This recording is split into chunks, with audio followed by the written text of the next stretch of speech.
Recording should be starting. I don't see the, oh yeah, okay, recording's going. All right, so before we talk about uh, the different sociological theories, I want to just give you a definition of theory.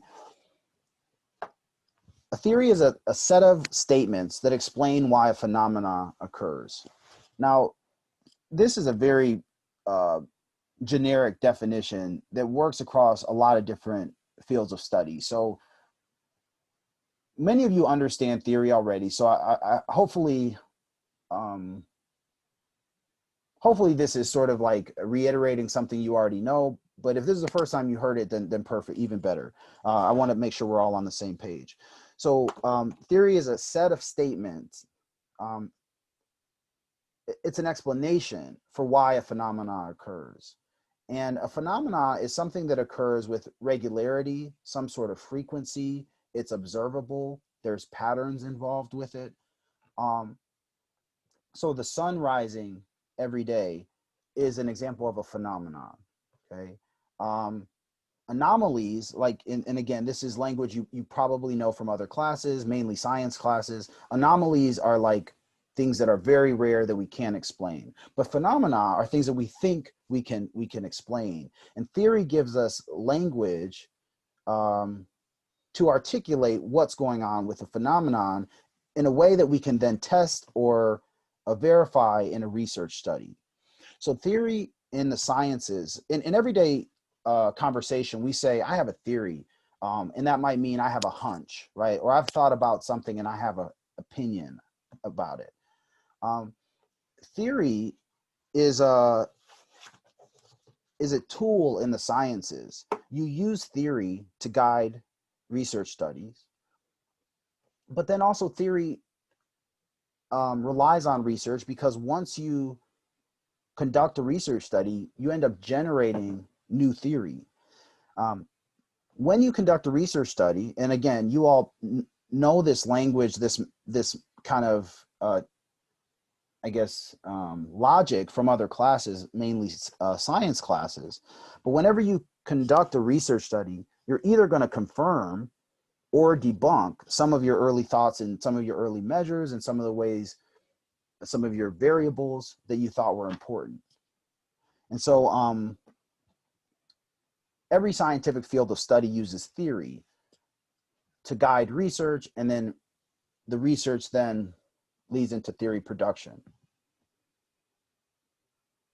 So every scientific field of study uses some sort of theory, and the theory is like a very specific articulation of what we might expect to find with any given phenomena.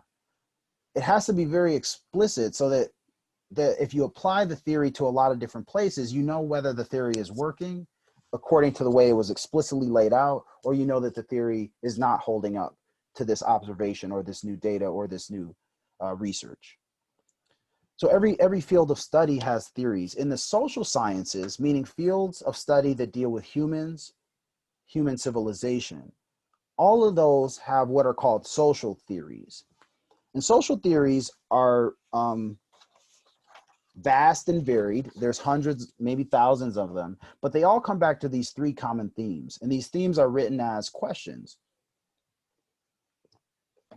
I'll read them out loud, starting from the top and moving clockwise. So the first question, and this is a theme that all social scientific theories touch on one of these bubbles here. So the first one is, what is the nature of the individual? And how does an individual act in the context of society?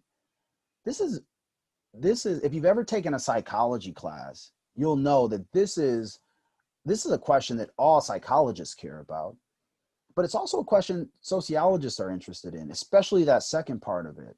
We really want to know about individuals, but we want to know how the context that they live in, the history of their society, the structure of their society impacts them as an individual. For a psychologist, I'm interested in the brain and how behavior, decision-making, personality is generated, through the individual. A sociologist is interested in how sort of external forces impact decision making and things like that, behaviors. Economists are also interested, which is economics is a social science, are interested in the nature of the individual. Like think about a question an economist might ask about consumer behavior, right? What would drive someone to purchase, to make this sort of calculation, this cost benefit analysis, and purchase this item and not this other item. Moving on to that second bubble, moving clockwise, the next set of questions, or the next theme, is what are the circumstances or conditions under which societies change? So what causes change in a society? And this is definitely something sociology as a field is trying to grapple with. But think about political science, for example. Political scientists certainly are interested in how politics change over time, and how political ideologies shift over time, and how statehood, right, shifts over time. And then that third bubble and that third theme, what is the basis for social order? What is it that holds societies together?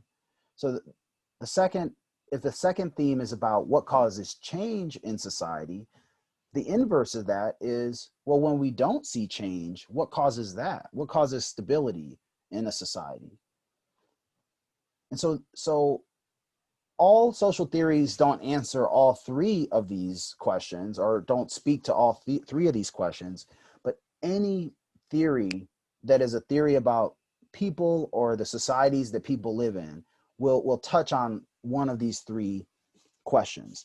Now, I'm not going to say that these questions come out of the field of sociology, because these questions about the nature of the individual, about humans, about human nature, about civilizations, these are age-old questions. So if you look into texts from philosophy and old philosophers, from religion and theology, you'll find people for centuries trying to ask these questions. It's just that these questions gain a new obsession in some ways in what's called the modern age.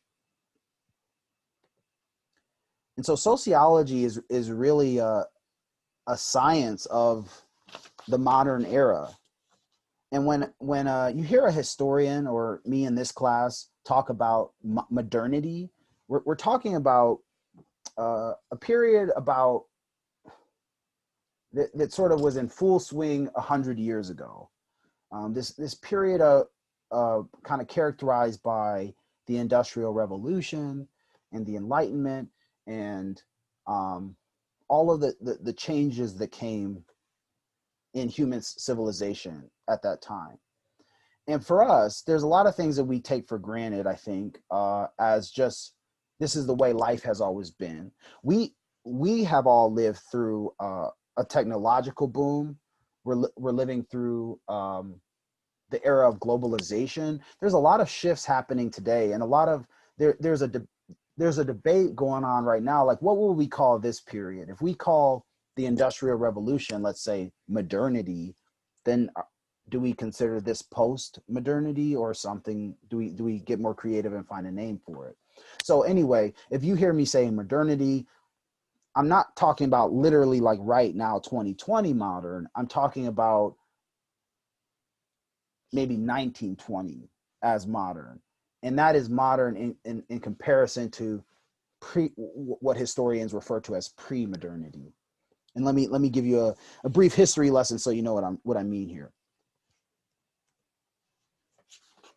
All right, so sociology is considered somewhat of a new academic discipline. It's new, meaning that it's newer than the old fields of study. Things like mathematics and literature and art are ancient, right? The sciences even are pretty new, but even in the sciences, there's certain fields that are older, right, than sociology. Archaeology as a field, or anthropology, are older than sociology. Anyway, sociology, it kind of comes out as an academic discipline in Europe in the in the mid 1800s. In America, it's established as an academic discipline in the late 1890s. And it's in the historical context of what was happening in the world when sociology was birthed is important to understanding what sociology is all about and what the theories and the topics we cover, where they even came from. So there's two major changes in terms of ideology and social structure. There's kind of two shifts happening in human civilizations in Western European countries and in the Americas, mainly North America during this time. In terms of changes in ideologies, and again, you all have covered these topics in other lessons and other classes, but just as a reminder, the Enlightenment era has inspired new ways of thinking, new ways of logic and rationality. Also, this is a period of secularization. So secularization is this idea of breaking away from the church. The church, not only are people breaking away from the church in terms of like the state or the governments are beginning to break ties with churches. Churches are beginning to lose their dominance or control over the legal apparatus, over the economy, and then also over intellectuals and scientists. Science becomes this free endeavor, this free pursuit of knowledge, separate from the church. So there's a lot captured by just that word secularization or Enlightenment thinking. In terms of changes to the societal structure at the time, there's industrial capitalism. This new economic form is brand new into the Western world, and it is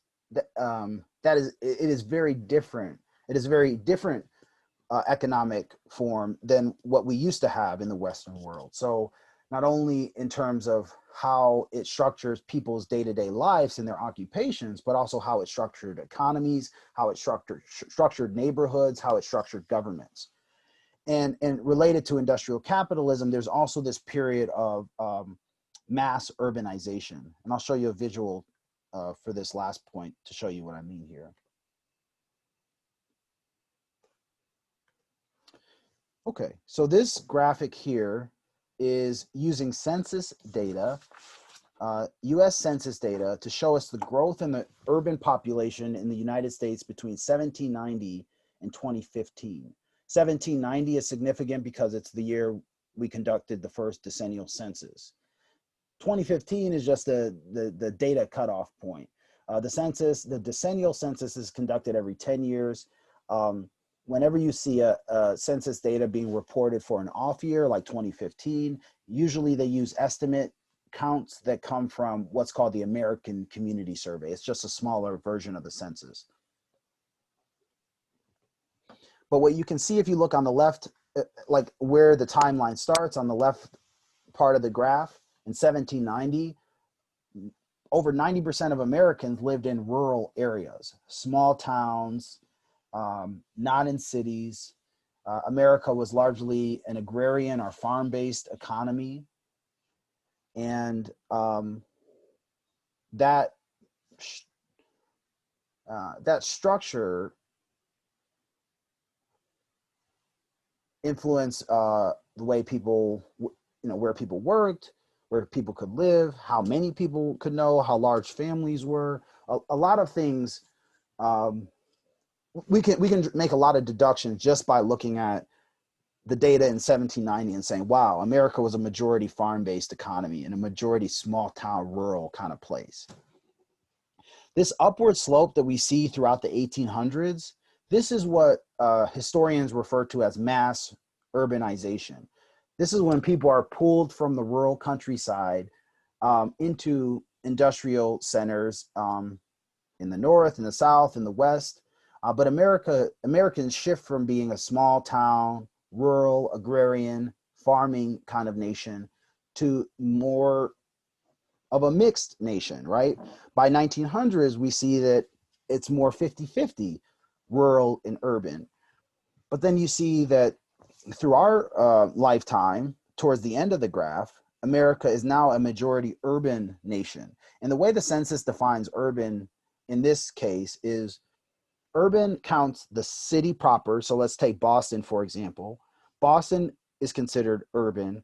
Also, everything that's considered the Boston metropolitan region. So Boston and all of its surrounding suburbs and like bedroom communities, those are also part of the urban Boston, according to the census measure here. So today, the majority of Americans live in cities or in suburbs, not in small towns, not in rural areas. And all of that is captured in this graph here. But one of the reasons I share this historical context with you is because I want you to understand what the classical theorists that we'll be talking about, what they were looking out, what were they seeing out their window, what was influencing their writing.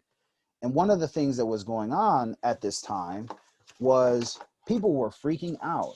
This graphic here, which is a very simple graph, represents a drastic shift in the Western world, in the way societies were structured and the way opportunities were structured for people. And there was a debate happening back then, one that seems very similar to debates we are having right now. On one hand, there was a group of people that felt that this change represented like the end times, like the sort of Chicken Little perspective that the sky was falling, that this shift from small town rural life to this urban way of living was going to be completely detrimental, not only to the human psyche, so not only to us as like individuals, but also to the whole way civilization was structured. And then there were some people, on the other hand, that said, hey, progress is good. Change is good. And so 150 years ago, the world was completely being everything that tradition, everything that people knew was being turned on its head. And there was this polarization between social critics who felt that the world is ending and this we have to figure out how to get back to the old way, and people who are like, this is okay, let's embrace the new way. This tension between sort of a conservative viewpoint and a progressive viewpoint that's very different than what we're dealing with in like politics and in our world today, but from a sociological perspective, the structure of society shifting is almost always going to lead to polarization. Some people are going to be okay with the shift, and some people are going to think, oh my God, this is terrible. We have to hurry up and get back to the way things were. And so 2020 represents a very different era than the era we'll be talking about. But just, I think thinking of those connections might be helpful to some of you. Like the scholars we're going to be talking about, the time they lived in felt like the end times for them, for very different reasons than it does for us for some reason nowadays. Okay, so for the last like 5 or 10 minutes, I'm going to quickly introduce you to a sociologist named Emil Durkheim, and I'm going to use him to sort of represent what's the structural functionalist paradigm, just to introduce it to you. I use Durkheim because he's a structural functionalist, which will make sense when you watch the video that's on Canvas, but then also he's considered a founding father of sociology. So let me tell you a little bit about Durkheim's perspective on this drastic shift in society and what's happening to civilization and mankind. So Emil Durkheim is somebody that's talked about in at the end of chapter 1. The book, chapter 1, talks a lot about Durkheim's research on suicide, and that's probably what he's most famous for. He's one of the first people that suggested that suicide was not just something that was an individual problem, but that might be influenced by social context and sociological factors. He's very that work is important, and chapter 1 does a good job of introducing you to it. I'm going to talk to you about a different one of his concepts, and it's a theory on social solidarity that comes out of his book called Division of Labor in Society. So this is a macro level paradigm. Last week in the topic Tuesday, I talked about levels of analysis. Durkheim is going to be taking like a bird's eye view on society. That's what macro level of analysis refers to. And so he's one of the people that acknowledges that there's this crazy shift happening, and he documents all of the ways that society is shifting from the pre-modern to the modern.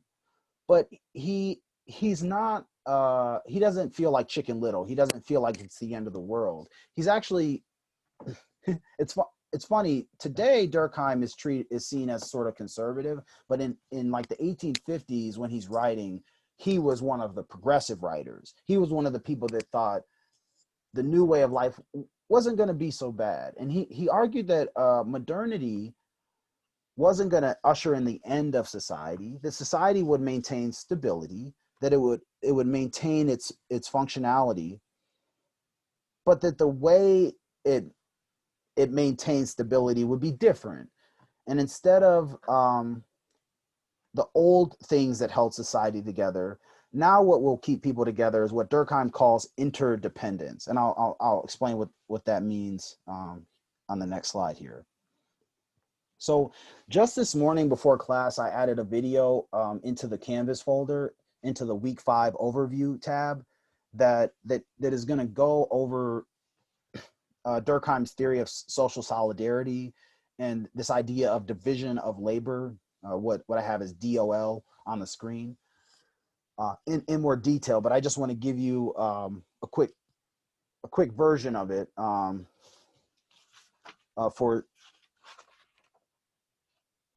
context. All right, so for Durkheim, older societies were stable. They were characterized by solidarity, meaning they were held together. And modern societies also are held together. But for Durkheim, what holds societies together, that has changed. It's not better or worse, it's just different. In the old societies, in pre-modern civilizations, think about people living in small towns, rural, agrarian kind of societies. For Durkheim, he said people were held together through what he called a collective consciousness. And the idea is kind of simple, and it goes like this. In a small town, in a nation that's full of people that live in small towns, what holds people in small towns together is sameness. So everyone's a farmer, for example, and I'm talking about this picture on the left here. And again, the video on Canvas will that I borrow this illustration from will go into more detail. In a pre-modern society, everybody's the same. We're all farmers, or we all do some sort of we all farm for ourselves. We also all know how to make our own clothes. So we do the same kind of thing for labor. Also, family structures are very same. We all in these small towns, people tended to have the same types of family structures, right? The same amount of kids. Race, ethnicity, cultural heritage tends to be homogenous or the same in small town settings. Religion, what the God that we all believe in, the God that we all worship, tends to be the same. So sameness becomes the main characteristic of small town society, and that is what holds it together, is that we all think alike, we all do the same similar types of things, so that's what holds us together. In the new age, in the age of modernity, during the Industrial Revolution, during this period of urbanization, when people are moving to cities like New York and Boston and Chicago in droves, everyone is not the same anymore. In fact, it's the exact opposite. If anything, difference is what characterizes modern society. Everyone has a highly specialized job and does a different job than someone else. People are ethnically, racially, their heritage is very different. it's diverse in terms of people's nationality or immigration status. It's diverse in terms of religion. It's diverse in the way families look. Like, not everyone comes from the same type of family unit. And so modern society, if pre-modern society was characterized by sameness, modernity is characterized by the lack of sameness, diversity, the fact that everyone is different. For some people, diversity was bad. It was going to lead to problems. No one thinks alike. No one worships the same. No one looks alike. So we can't possibly all get along. And for Durkheim, and he documents this through different research studies that end up being published in this book, Division of Labor. He's like, the fact that we're all different is the very thing that will keep modern society together. Because while technology and certain advances in our society make us seem like we're very self-sufficient, when it comes down to it, like, we need each other. And so in order for me to wear this shirt, I don't know how to work a sewing machine, so I need, people who make garments. And in order for me to teach this class, I need the technicians at Zoom, and I need administrators at Curry, and I need, whoever built this house, because I didn't build this house. And so Durkheim's idea is that society is functional, society's not going to crumble, and the reason is because we're all interdependent. The reason we're all interdependent is because we all need each other. And this brings me back to the question I sort of asked you at the beginning, is what did you do this weekend, and did you need anybody? For Durkheim, we all need each other because we can't do everything on our own. And it's an interesting perspective to take. This is a quote I want to share with you. So one of the interesting things about Martin Luther King, in case you didn't know it already, is he was a student of sociology. There's also some evidence that he read Durkheim. Now, he has this sermon in 1967 called the Christmas Sermon on Peace, where he begins to almost talk like Durkheim. Now, there's no evidence that he read Durkheim right before he went up to give his speech, but some of what he's talking about in this sermon about life being all interrelated is very Durkheimian.